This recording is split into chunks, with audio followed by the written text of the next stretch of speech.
बीच टकराव में एक दूसरे के विवादित मामलों का रणनीतिक तौर पर इस्तेमाल होना अंतर्राष्ट्रीय राजनीति का हिस्सा रहा है। भारत पाकिस्तान के बीच कश्मीर, गिलगित बल्तिस्तान और बलूचिस्तान को लेकर अक्सर ऐसा देखने को मिलता है।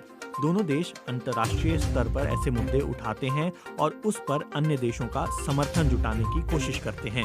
ऐसा अमेरिका और चीन के बीच भी देखा गया है, लेकिन भारत और चीन के बीच ऐसे मुद्दों के माध्यम से दबाव बनाने की कोशिश बहुत कम होती है। हांगकांग में विरोध प्रदर्शन हो, ताइवान के साथ विवाद हो या तिब्बत की निर्वासित सरकार हो, ये मामले लंबे समय से चीन के लिए फांस बने हुए हैं। इसके अलावा मानवाधिकार उल्लंघन से लेकर कोरोना वायरस की उत्पत्ति के लिए भी चीन पर सवाल उठाए जाते रहे हैं। भारत चीन के बीच इस समय सीमा विवाद गरमाया हुआ है। दोनों देश टकराव की स्थिति में हैं। 20 भारतीय सैनिकों की मौत हो चुकी है, लेकिन फिर भी भारत चीन से जुड़े ऐसे मुद्दों पर अंतर्राष्ट्रीय स्तर पर खुलकर नहीं बोल रहा। वो इनका रणनीतिक तौर पर इस्तेमाल नहीं करता। हाल ही में चीन हांगकांग में राष्ट्रीय सुरक्षा कानून लागू करने जा रहा है, जिसका अमेरिका ने भी विरोध किया है। भारत ने इस पर कोई प्रतिक्रिया नहीं दी। 1962 का युद्ध हो, चीन पाकिस्तान की नजदीकियां या डोकलाम जैसे गतिरोध, भारत ने समाधान के लिए बातचीत से लेकर व्यापार प्रतिबंध तक के रास्ते अपनाए हैं, लेकिन चीन से जुड़े विवादित मुद्दों को नहीं छेड़ा। चीन को लेकर भारत की इस नीति की क्या वजह है और क्या इसमें बदलाव संभव है? जवाहरलाल नेहरू विश्वविद्यालय के प्रोफेसर स्वर्ण सिंह कहते हैं कि भारत की हमेशा से एक चीन को मानने की नीति रही है। इस नीति में बदलाव भारत की विदेश नीति में बड़ा परिवर्तन होगा। स्वर्ण सिंह बताते हैं, चीन में आंतरिक विरोध और ताइवान के साथ चीन के तौर पर मान्यता का विवाद जैसे कारण हैं कि चीन ने हमेशा से एक चीन नीति को आगे रखा है। उसने जोर दिया है कि कोई भी देश जो चीन के साथ संबंध बनाना चाहता है, वो पहले एक चीन नीति को मान्यता दे। इसीलिए भारत ने भी उसकी इस शर्त को अपनाया है। ताइवान के साथ हुए लंबे विवाद में चीन को मान्यता पाने में काफी लंबा वक्त लगा था। 20-25 साल तक दुनिया उसे चीन नहीं मानती थी, लेकिन चीन की बढ़ती ताकत और प्रभाव के चलते बड़े बड़े देशों ने उसे मान्यता दी। स्वर्ण सिंह कहते हैं कि भारत और चीन दोनों ही देश उपनिवेशवाद से गुजर चुके हैं, इसलिए उनमें संप्रभुता को लेकर ज्यादा जुनून भी है। सैद्धांतिक तौर पर भारत भी मानता है कि किसी देश के अंदरूनी मामलों में दूसरे देश को दखल नहीं देना चाहिए। खुद भारत भी कश्मीर को लेकर दूसरे देश का हस्तक्षेप स्वीकार नहीं करता। चीन भी भारत के इस रुख को मानता है। वो कश्मीर के मसले पर बहुत मुखर होने से बचता रहा है। हालांकि तिब्बत के मामले में भारत ने जरूर चीन के आंतरिक मसले में दखल दिया है। भारत ने एक तरफ तिब्बत को चीन का हिस्सा माना है, तो दूसरी तरफ दलाई लामा को शरण भी दी है। इस पर स्वर्ण सिंह कहते हैं कि तिब्बत का मामला थोड़ा अलग है। भारत उससे खुद को अलग नहीं कर सकता।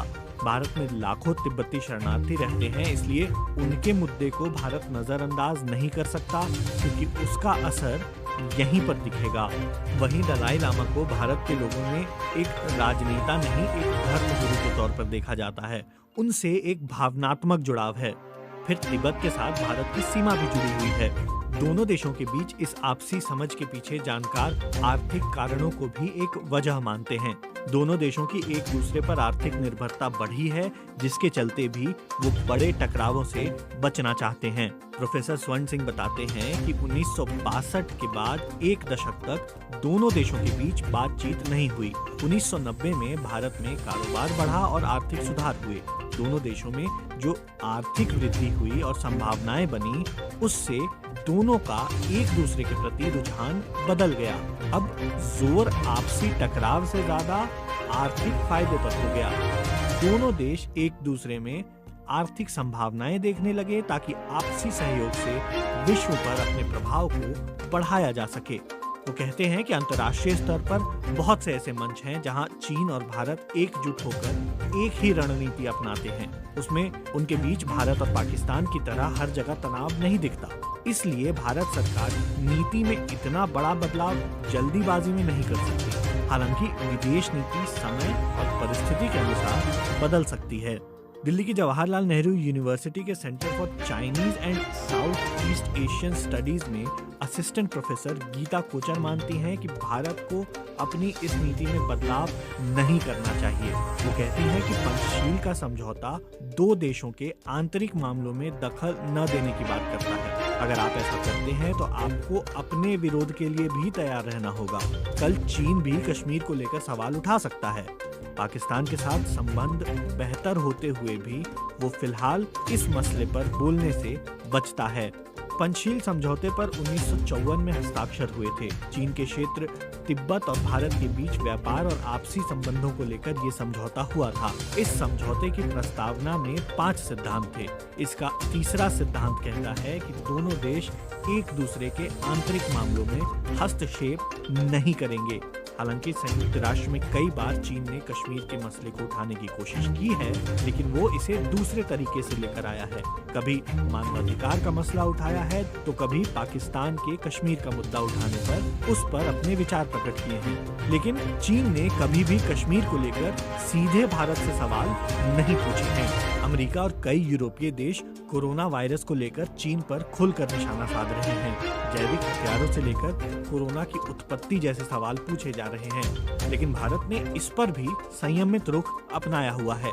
इस पर स्वर्ण सिंह का कहना है कि अमेरिका की स्थिति अलग है। उसकी सीमाएं चीन से नहीं मिलती, इसलिए उसे युद्ध का सीधा खतरा नहीं है। फिर वो चीन को अपना प्रतिद्वंदी मानता है। उसे लगता है कि चीन कुछ दशकों में उससे आगे निकल सकता है।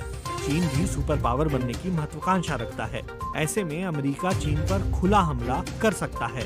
हालांकि जानकारों का ये भी मानना है कि भारत इन सभी मसलों को पूरी तरह नजरअंदाज नहीं करता है।